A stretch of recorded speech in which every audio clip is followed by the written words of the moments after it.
Hey friends, it's Genevieve, and today we are going to be getting the step 2 of the sourdough mini series. So if you are following along with the videos, you should already have done the first 3 days of starting your own sourdough starter. So I don't know about you guys, but I went and checked on my little baby today and it was bubbling over the cloth. So if that happens, you're doing the right thing and everything is going perfectly. So as you can see on the side, there's a ton of little bubbles, all the activity is going. And then on the top, it looks super thick and bubbly and enzymes and all of the things are going. So next is, I would suggest making your jar bigger, so doing a little upgrade, because again, mine boiled over, bubbled, not boiled, bubbled over. And basically we're just gonna keep feeding the yeasts so that it gets super, super active, and then we're almost ready to bake. So with this, the next step is we are going to do 2 feedings twice a day. So 12 hours apart-ish, whatever your schedule allows. I know everyone's busy out there. So as best as you can, about 2 feedings in a 24-hour period. So, and we're gonna do this for 1 to 3 days, even if your sourdough starter is taking a little bit of time. But we're gonna do this until it doubles in size, and then the next video is going to be baking with our brand new sourdough starter. So what you guys are gonna need today is, I would suggest a bigger jar or a bigger container. We're gonna need our flour again, and we're gonna need some water and a spoon. So, and one thing that I don't think I explained very well last video was that it's always gonna be a 1-to-1 ratio. And so it's gonna be when you're feeding your sourdough starter. So it's gonna be, we're using 113 grams. So 113 grams of flour, 113 grams of water. And then now this next step, you'll see we're gonna weigh out 113 grams of sourdough starter. And so it's always an even ratio. And you know what? This is a 113 is a great starter number. The word starter, beginner number, to get your sourdough big and enough of it to get going.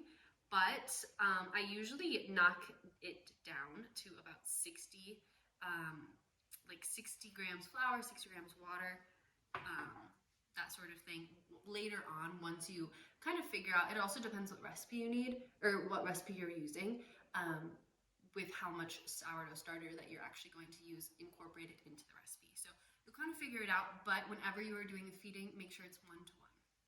So this is actually 166 grams. So I'm gonna take a little scoop out and get it off to the side. This is as best as I can. This stuff is sticky. So it should smell a little sweet, a little bit tangy, all of that. So it means that you are on the right track. So again, we are measuring out 113 grams of the starter. It is, and as long as it's 1-1-1, you're good. If you can't get exactly 113, because this stuff is definitely not easy to measure. So I got 113 by luck. And what you can do with the rest of this, you can either toss it, you could, if you have a compost pile, put it in the compost. I'm gonna feed this to my chickens, they love it. It's really good for their gut microbiome, all the things.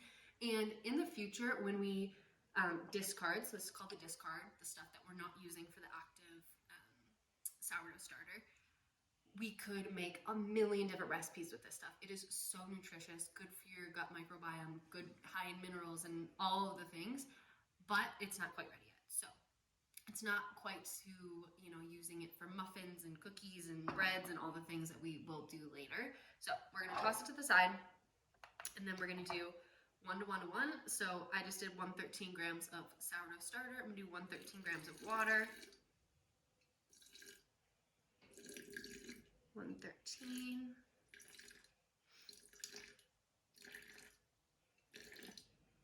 There we go. And if you did, I just did 115 actually. It's okay. It's all okay. So we're gonna do the same thing. A few grams won't make a huge difference.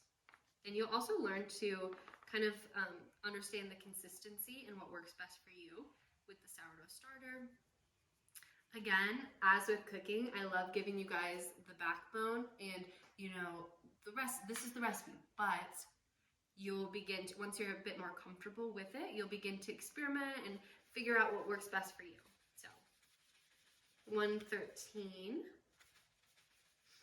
flour, and then all we're gonna do is stir it up again so that there's no flour clumps, there's no lumps, there's no chunks. Any of that is just as long as it's well incorporated. Oops, so that it can work without doing too much extra work. It can do all the things. So I'm gonna stir it up, and let's see, what time is it? It's 9 o'clock right now. So in 12 hours, honestly, I'll probably, hopefully be in bed by 9 o'clock. So for me, to the best of my abilities, I'm gonna feed this at 8 o'clock. So it's gonna be an 11-hour difference. It's okay. So yeah, you do that for 2 to 3 days until this guy is so bubbly that I will meet you in that next video to show you what to do next. So your homework for the next few days, 2 feedings in the span of 24 hours, evenly spaced as possible apart, and get this sweet little sourdough active so that we can bake our first loaf together. I am so excited for that.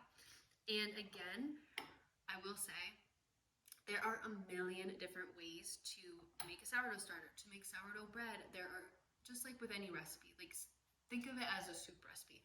There are a million different ways to make a soup recipe, and this is just one take on it. So it'll be fun to learn one way, but then there's so many books and blogs and everything that you can really dive deep and experiment. I'm like constantly experimenting with my loaves, and it's honestly part of the fun, you know, and figuring out what you like. And everybody likes different textures. They like, some people like crispier crust. I don't love super crispy crust. Like, so it's a whole world full of endless possibilities that I am so excited to explore with you guys. And I'm really also excited to, you know, if you find an amazing recipe, put it in a comment and the link to it or something like that. I would love to, you know, get super collaborative with this. And yeah, I just want to empower you guys to make it your own and just dive in.